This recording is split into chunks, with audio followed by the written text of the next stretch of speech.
Hello everyone, I hope you all are doing great. Welcome back to my YouTube channel Rise and Shine Classes. In today's video, I'll be explain BPCG 172 Youth, Gender and Identity. आज मैं इस book का आपको कुछ important questions करा दूंगा. In my previous video में भी मैंने आपको कुछ इसके टॉपिक्स करवा दिए थे, तो I have to focus only important question क्योंकि आपके पेपर जल्दी ही आने वाले हैं. फर्स्ट वीक ऑफ जून में आपके एग्ज़ाम आ जाएंगे, तो जो भी हमारा टॉपिक होगा वो टॉपिक वाइज हम इम्पॉर्टेंट क्वेश्चंस कर लेंगे. सो आज का जो हमारा टॉपिक है वो है यूनिट 9. यूनिट 9 है हमारा challenges related to work life balance, equity and equality. तो that question is very important. तो चलिए कर लेते हैं. आज का जो हमारा टॉपिक है वो है concept of work life balance. कि वर्क लाइफ बैलेंस का कॉन्सेप्ट क्या है. तो वर्क लाइफ बैलेंस क्या रेफर करता है, ये क्या डिवोट करता है, क्या बताता है, time and energy to work as well as personal life in a balanced manner. कि किस तरीके से आपको पर्सनल लाइफ को बैलेंस करना है. By and large the notion of work, notion मतलब क्या आइडिया है, किस तरीके से work has been based on the notion of paid work के ऊपर होता है. पर्सनल लाइफ के ऊपर की चीज़ों को कैसे अंडरस्टूड करना है, ये भी एक इंडिविजुअल मतलब इंसान की डिमांड होती है कि किस तरह से फैमिली डिमांड्स को, उनकी हॉबीज़ को पूरा करना है. तो आफ्टर दैट हमारा अगला है ये, I hope it is visible to you, कि चैलेंजेस क्या फेस करने पड़ते हैं वर्क लाइफ बैलेंस के. चैलेंजेस को रिजॉल्व करने के लिए कौन कौन सी एक्टिविटीज़ को फॉलो करना चाहिए इन वंस लाइफ के अंदर, क्या है ये देख लेते हैं. I hope the it is visible to you right now. Yes, now it is visible. So क्या है कि what a person is doing for his self enhancement. कि बंदा क्या कर रहा है अपनी इन्हेंसमेंट के लिए, like doing regular exercise, participating in sports, maintaining a good healthy life style with regular hours of meal, sleep etcetera. ये चीज़ तो आपको समझ आ ही गई होगी कि रेगुलर आवर्स के टाइम टू टाइम खाना खाना, प्रॉपरली स्लीप लेना, नींद लेना, है ना. अगला है गुड इफेक्टिव जॉब परफॉर्मेंस, उसकी कैसी होनी चाहिए, अच्छी होनी चाहिए. Healthy interpersonal relationship, work place के ऊपर उसके रिलेशनशिप अच्छे होने चाहिए, हेल्दी होने चाहिए. Being useful to the family, taking care, अपनी फैमिली की देखभाल करे, care of the children and elderly members of the family, spending quality time with the family, के साथ अपना टाइम स्पेंड करे, spending time in leisure activities with and friends के साथ, कम्युनिटी एक्टिविटीज़ अच्छे से हों, activities pertaining to religious, spiritual and philosophical individuals के लिए.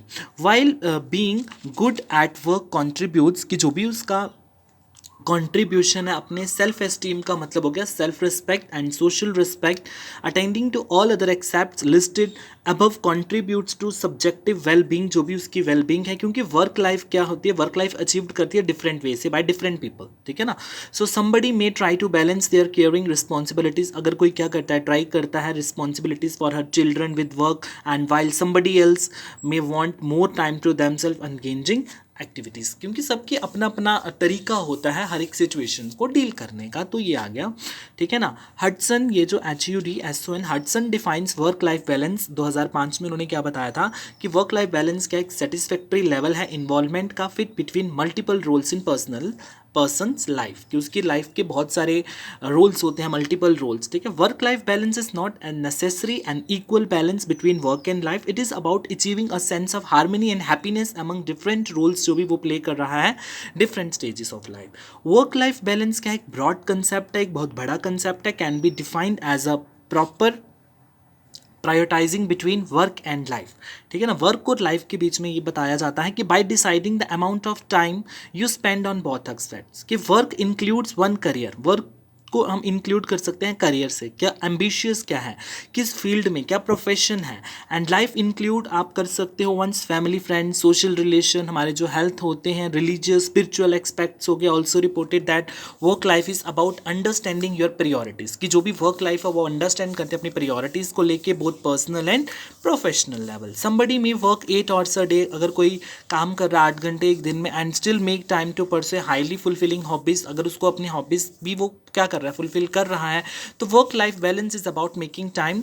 वर्क लाइफ ये हो गया कि इज अबाउट मेकिंग टाइम, कि आप टाइम बना रहे हो for what you think is important and has no relation to how many hours you work in day और week, that is no matter for you. So this is very important, तो please आप देख लीजिएगा। Next topic है हमारा importance of work life balance, कि work life balance की importance क्या है, ये भी थोड़ा इंपॉर्टेंट है, तो प्लीज़ इसको देख लीजिएगा आप।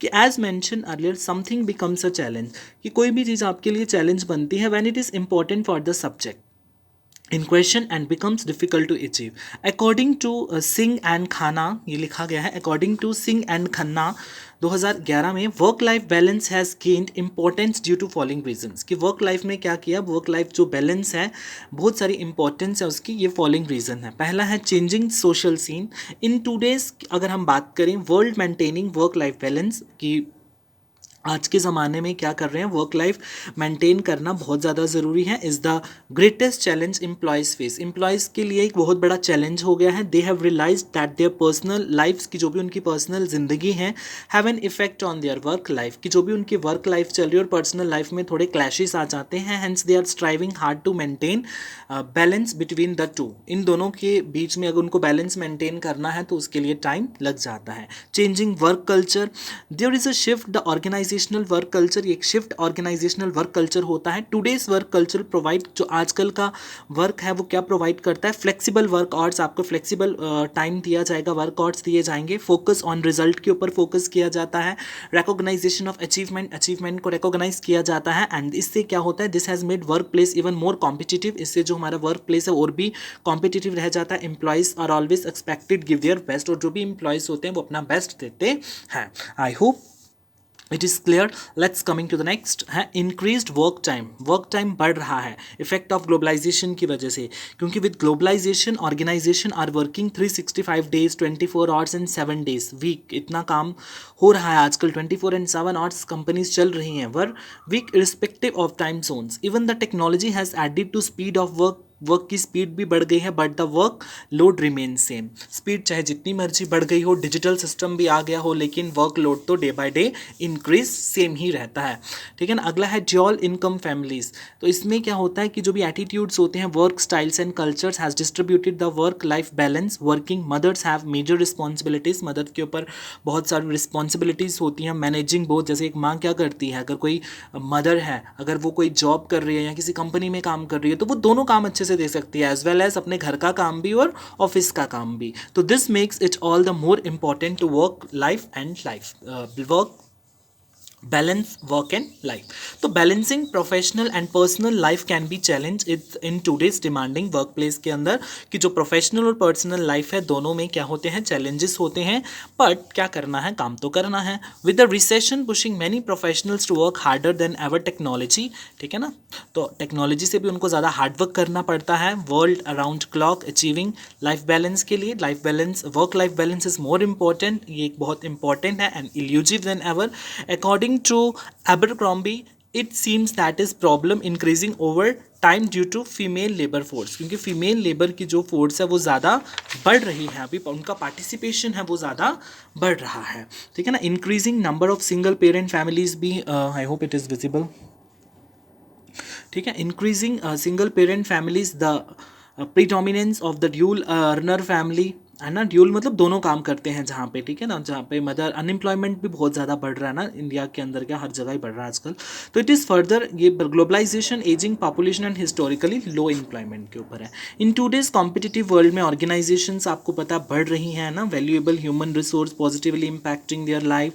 तो 3 फैक्टर्स आपको याद रखने हैं यहाँ पे, ये वाले की वर्क प्लेस की जो भी है, and try to keep pace with knowledge trends, की जो फैक्टर्स होते हैं, global competitional, personal life, family values, है ना, all above reasons compelled individuals and companies to focus on the importance of work life balance, की work life की जो balance है उसकी इंपॉर्टेंस के ऊपर फोकस करना बहुत ज़्यादा इम्पॉर्टेंट है। अगला है हमारा कि work life balance can also be understood. Work life balance को आप ऐसे भी समझ सकते हो इन टर्म्स ऑफ 3 पर्सपेक्टिव्स। इसमें आपके 3 नज़रिए होते हैं।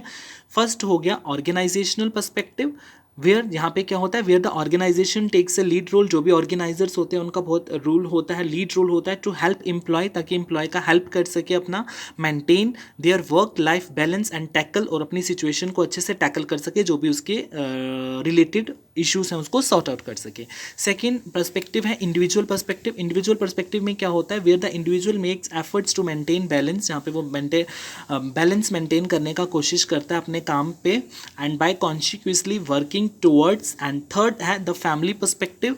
इसमें क्या कंसिडर किया गया है कि individual as a family member, की जो भी वहाँ पे काम कर रहा है उसको एक फैमिली मेंबर समझा जाता है, working towards providing better life to members, और अपने मेंबर्स को वो एक बेटर लाइफ दे सकता है। तो this point is very important, आप ये पक्का ऐड करें इसके ऊपर, ये चाहे छोड़ भी दें जो मैंने ऊपर बताया है, but you have to add this point is very important, कि आपने ये पॉइंट वहाँ पे मेंशन करना ही करना है कि work life balance can also be understood in terms of three perspective. First perspective कौन सा, organisational, and second one is, मैंने आपको बता दिया सेकेंड वन कौन सा था, ये रहा आपका ऑर्गेनाइजेशनल पर्सपेक्टिव, सेकेंड रहा आपका individual perspective, and third one is family perspective. ठीक है, दिस इज वेरी इंपॉर्टेंट। तो ये टॉपिक खत्म हो गया। Let's coming to the next, models of work life balance. ये भी इंपॉर्टेंट है, इसको भी कर लेते हैं। मॉडल्स पूछे जाते हैं पेपर में कि वर्क लाइफ बैलेंस के आप मॉडल्स बताइए।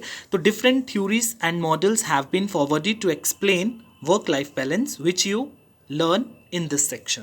पहला है हमारा spill over model. Spill over model क्या बताता है, हाइपोथेसिस होती है, ये भी एक हाइपोथेसिस मैंने आपको अपनी प्रीवियस वीडियो में बताया भी था, इमेजिनेशन बोल सकते हो आप, कि that there is a spill over from one world work to the other world, कि ये लाइन इसमें पक्का ऐड कीजिए कि स्पिल ओवर मॉडल हाइपोथेसिस करता है that there is a spill over from one world. Spill over from one world, इसका मतलब होता है work to the other world, कि अदर वर्ल्ड का काम, जैसे family and vice versa. Spill over is a process, ये एक प्रोसेस होता है थ्रू विच एन इंडिविजुअल, इसमें क्या करता है, एक्सपीरियंस करता है इन वन डोमेन, एक डोमेन को उसका जो भी अफेक्ट होता है, एक्सपीरियंस होते हैं in the other. There are two types of spill over. Spill over भी दो टाइप्स के होते हैं, पॉजिटिव और नेगेटिव। तो पॉजिटिव और नेगेटिव क्या होते हैं ये देख लेते हैं। It is related to spreading of the state wellbeing from one area to another. ये क्या करता है, it is related to the spreading of the state, ये क्या करता है, स्प्रेड करता है state of wellbeing from one area to another. Positive spill over क्या रेफर करता है, positive spill over refer to the fact that positive outcomes, की जो भी पॉजिटिव रिजल्ट मिलते हैं and accomplished and one domain many bring the same satisfaction and experiences सीखने को मिलता है। सिमिलरली नेगेटिव क्या बताता है, spill over refers to fact that difficulties and problems जो इन वन डोमेन में देखी जाती हैं and lead to experience negative emotions यहाँ पर देखने को मिलते हैं and get transfer to another domain. तो स्पिल ओवर मॉडल हो गया। Now let's coming to the next model is compensation model. I hope is this visible to you.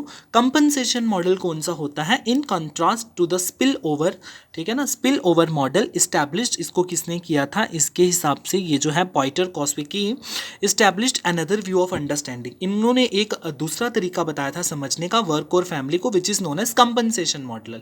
ठीक है, इनके नज़रिए को इन्होंने एक नाम दे दिया compensation model। ये बताता क्या है, इसका पर्पस क्या है compensation model का, it proposes that one domain can compensate for the lack, I'm repeating it again, I'm telling you, ये क्या बताता है, it proposes that one domain, इसके अंदर जो भी one domain होता है वो compensate करता है, जो भी दूसरे की कमी होती है उसको पूरी करता है। For example if work is routine, अगर काम चल रहा है डेली में and not exciting enough for an individual, उसमें कुछ एक्साइटमेंट नहीं है, जो भी ही या शी में compensate big it engaging community activities by work area. Compensation model क्या डिफाइन करता है, यहाँ से लिखिए, compensation model define the behaviour and of an individual, कि इसमें जो इंडिविजुअल का बिहेवियर है, who makes an effort to defy, कि वो नेगेटिव एक्सपीरियंस फेस कर रहा है या पॉजिटिव एक्सपीरियंस फेम कर रहा है, ठीक है ना, उसके बारे में बताया जाता है अदर एरियाज ऑफ लाइफ में। ठीक है, तो कंपनसेशन मॉडल में वो फील करेगा कि किस तरह से चीज़ों को देखेगा, बिहेवियर एक्सपीरियंस करेगा चीज़ों के पॉजिटिव और नेगेटिव के बारे में। अकॉर्डिंग टू लैम्बर्ट के बारे में इन्होंने बताया हुआ है 1990 में। इनकी थ्योरी क्या कहती है कि एम्प्लॉय क्या परसीव करता है, individual looking out for more satisfaction, इसमें ज़्यादा सेटिस्फेक्शन की वो मांग करता है, ठीक है ना, सोचता है कि उसको हर एक काम जो भी वो करे उसमें उसको सेटिस्फेक्शन मिले। ठीक है, तो compensation theory understood two ways, ये दो वेज से समझी जाती है, एक सप्लीमेंटल एंड रिएक्टिव कॉम्पनसेशन। कौन कौन सी? Supplemental and reactive compensation. Supplemental क्या होती है? सप्लीमेंटल कॉम्पनसेशन होता है when the individual who is dissatisfied in one role, जो एक रोल में क्या होता है, डिससेटिस्फाइड होता है, उसको सेटिस्फेक्शन नहीं होती है ना, another satisfied role to gain more fulfilling experience. तो ये आ गया हमारा सप्लीमेंटल में। अगला है वियर एज रिएक्टिव कॉम्पनसेशन क्या होता है? When an individual has undesirable experiences, जब भी वो अनडिजायरेबल एक्सपीरियंसेस होते हैं, अनडिजायरेबल मतलब अनवांटेड, जो वो नहीं चाहता है वो हो जाता है ना, दैट इज डिजायरेबल एक्सपीरियंसेस यहाँ पर उसको मिल जाते हैं। Next one is segmentation model. Segmentation model कौन सा होता है? द सेगमेंटेशन मॉडल क्या बताता है? दैट वर्क, इसमें भी हाइपोथेसिस वर्क्स होते हैं, that work and non work are two distinct domains of life. उसके दो डोमेन्स होते हैं, they do not influence each other, दोनों एक दूसरे को इन्फ्लुएंस नहीं करते हैं, लिव्ड सेपरेटली, अलग अलग तरीके से रहते हैं। This view is based on the theory of work and family by blood. और ये वर्क और फैमिली में कैसे होता है? बाय ब्लड होता है। वुल्फ विच एज्यूम्स, उन्होंने क्या बताया था? That both the work and family do not affect each other, क्योंकि फैमिली और वर्क दोनों को अफेक्ट नहीं करता है, उसको सेपरेट रिलेशंस होते हैं, इंडिपेंडेंट फ्रॉम ईच अदर। ठीक है, इंडिपेंडेंट फ्रॉम ईच अदर। तो यहाँ तक ही रखिए। इंस्ट्रूमेंटल मॉडल क्या होता है? इंस्ट्रूमेंटल मॉडल आपको क्या बताता है? वो वाली एक्टिविटीज़ बताता है, फैसिलिटेट करता है सक्सेस को फॉर अदर्स के लिए। ठीक है, इसमें फैसिलिटेट का मतलब उसकी सक्सेस को आगे प्रोत्साहित किया जाता है। ठीक है, for example most of us satisfying, जब हमको सेटिस्फाइंग मिलती है because it makes possible procuring facilities, pleasures, luxurious life, cars, properties, जहाँ पर हमारी सारी रिक्वायरमेंट जो भी है फुलफिल हो रही हैं, तो उस तरीके से बंदा क्या करेगा? जो भी होगा इंस्ट्रूमेंटल मॉडल उसी में आ जाएगा। Let's coming to the border theory. Border theory क्या है वो देख लेते हैं। बॉर्डर थ्योरी क्या है? प्रपोज्ड अ डिफरेंट पर्सपेक्टिव, इसमें अलग अलग पर्सपेक्टिव्स बताए गए हैं, वर्क चाहे वो फैमिली से रिलेटेड हो, पूरी ब्रॉडर थ्योरी बताई गई है। अकॉर्डिंग टू दिस थ्योरी में क्या बताया गया है? इंडिविजुअल्स आर डेली क्रॉसिंग, ये यहाँ पे लिखिए कि according to broader theory individuals are daily crossing the boundaries, making transitions between their two worlds. The main, इसका जो मेन पर्पस होता है थ्योरी का, is that work and family, की जो फैमिली और वर्क है उनके जो कॉन्स्टिट्यूएंट हैं, डिफरेंट डोमेन्स हैं, टू डिफरेंट, यहाँ पे अलग अलग इंटरेक्टिव किस तरीके से लोग गाइडलाइंस को फॉलो करते हैं, इमोशंस हैं, उनके जो भी थॉट प्रोसेस है, उनका जो बिहेवियर है, उसके बारे में यहाँ पर बताया जाता है। दैट इज कॉल्ड, जो भी उनके बीच में कॉन्फ्लिक्ट्स हुए होते हैं उनको सुलझाया जाता है एक बॉर्डर थ्योरी के अंदर। तो आपको यहाँ पे ज़्यादा नहीं लिखना है, I will mark it out. जो भी आपको बॉर्डर थ्योरी में लिखना है यहाँ पे ऐसे लिखिए कि according to this theory individuals are daily crossing the boundaries, making transitions between their two worlds. The main proposition क्या है इसका थ्योरी का? Is that work and family constitute different domains होते हैं उनके, but in other influence each other. और ये जो ब्रॉडर थ्योरी है ये क्या बताती है? वर्क और family as two different interactive environment है ये, that people have associated with in terms different guidelines, emotions, different guidelines होती हैं, emotions, values, thoughts, process and their behaviour. यहाँ तक वेल एंड इनफ है। ठीक है, तो आई होप ये आपको समझ में आ गया होगा। हमारा ख़त्म भी ये हो गया है। सेल्फ असेसमेंट के क्वेश्चन ये खुद कर लेना, आपको यहाँ से ही मिल जाएंगे। व्हाट वी हैव स्टडीड ये आपको उसी में पता चल जाएगा। आउटकम्स क्या होते हैं वर्क लाइफ बैलेंस के? Work life balance and it's challenges. तो वर्क लाइफ के जो बैलेंस है वो तो हम पढ़ चुके हैं, इसके जो भी आउटकम्स हैं इनको कैटेगराइज किया गया है 4 मेन फैक्ट्स में। ठीक है, वर्क लाइफ बैलेंस जो है, आउटकम्स क्या है इनके? Work life imbalance can be categorised into 4 main types. पहला है psychological consequences, societal consequences, organisational and physical outcomes. Psychological consequences में क्या हो गया? फ्रस्ट्रेशन होता है when the individual fails to achieve the target. जब भी कोई इंसान क्या करता है, अपने टारगेट को अचीव नहीं कर पाता है तो बहुत सारा फ्रस्ट्रेशन होता है, यानी गोल्स जो आप सेटअप नहीं कर पाते हो, ब्लॉकेज ऑफ गोल्स, तो फ्रस्ट्रेशन लेवल हाई हो जाता है। स्ट्रेस होता है साइकोलॉजिकली अंदर, क्योंकि जब तक हमारा काम पूरा नहीं होता है तो दिमाग पे कॉन्स्टेंटली प्रेशर रहता है कि अनफिनिश्ड टास्क हमारा कब खत्म होगा, है ना, ओवरलोड हो जाता है। तो ओवरलोड क्या करता है? क्रिएट स्ट्रेस बनाता है। एंजाइटी रिमेन ये भी एक मतलब ऐसे टॉर्मेंटेड, ऐसे ट्रॉमा जैसा होता है, नॉट फिनिश दिस वर्क और कैन नॉट, आपको ऐसे anxiety, it make suffer from anxiety से बंदा फील करता है, उसको ऐसे एंजाइटी अटैक जैसे आना शुरू हो जाते हैं। बंदा कैसा इंसान, मतलब जो भी इंडिविजुअल वो काफ़ी कॉन्शियस हो जाता है ना, डिप्रेशन वाली फीलिंग आना शुरू हो जाती है, अनफिनिश टास्क, अनकम्प्लीट टारगेट्स जो आपके कंप्लीट नहीं होते हैं, बंदे को सेल्फ एस्टीम नहीं होता है, सेल्फ वो अपने आप पे अंडरस्टैंड नहीं कर पाता है कि किस तरह से वो काम करे। तो जब ये सारी चीज़ें होती हैं तो उसमें which leads to depression. Societal consequences में क्या है, आपको पेपर में ऐसे आ सकता है कि work life balance and it's challenges के बारे में बताइए। तो साइकोलॉजिकल कॉन्सिक्वेंसेस में पढ़ लिया आपने, frustration, stress, anxiety, depression. Societal consequences में पढ़ लेते हैं life rules and wellbeing. Life rules की इन हर स्टडी वर्क जो भी हमारा वर्क लाइफ बैलेंस है, फोकस इन्वेस्टिगेट करता है कि जो भी कन्फ्लिक्ट हुए हैं, टकराव हुए हैं, लाइफ रूल्स नेमली वर्क, चाहे वो फैमिली में हो, फ्रेंडशिप में हो, है ना, रिक्रिएशन, साइकोलॉजिकल, ये पूरा बताया गया। वेलबींग अच्छे से होनी चाहिए। तो अगला है वर्क फैमिली कन्फ्लिक्ट।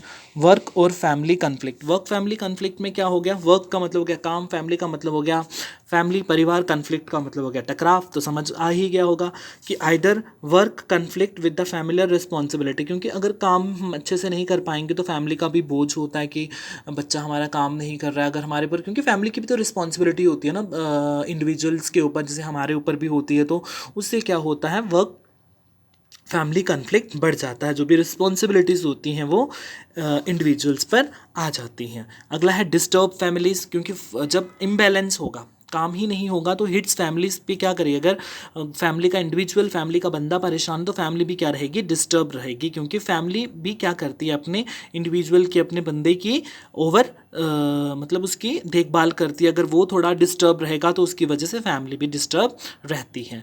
ठीक है ना। स्पाउसल कन्फ्लिक्ट होती है इसमें, अगर अपने पार्टनर से लड़ना शुरू कर लेते हो कि कपल्स जो भी होते हैं आपस में, अगर उनका काम नहीं बन रहा है या वो थक जाता है due to high stress, fatigue, थका हुआ होता है, fertility levels of young couples, तो उसकी वजह से भी सिंगल पेरेंट फैमिलीज जो होती हैं या स्पाउसल जो भी होती हैं, कन्फ्लिक्ट उसमें होना शुरू हो जाते हैं। अगला है यूनिथियल प्रैक्टिसेस। यूनिथियल प्रैक्टिसेस का क्या होता है, to handle stress in the organisation and family related issues जो भी यहाँ पर होते हैं, एम्प्लॉयज़ के जो फैमिली रिलेटेड इश्यूज होते हैं उनको सॉर्ट आउट किया जाता है। That is called unethical practices. Work hangover like एलाइस वंडल and employees that tend to stay, है ना, काम का भी हैंगओवर चढ़ जाता है सिर पे, है ना। प्रोफेशनल एंगर, जब गुस्सा होता है तो for example if there is conflict, organisation जिसके लिए आप काम कर रहे हो उनके बीच में भी थोड़ी बहुत ही बहस हो जाती है, तो वर्क हैंगओवर उसमें आ गया।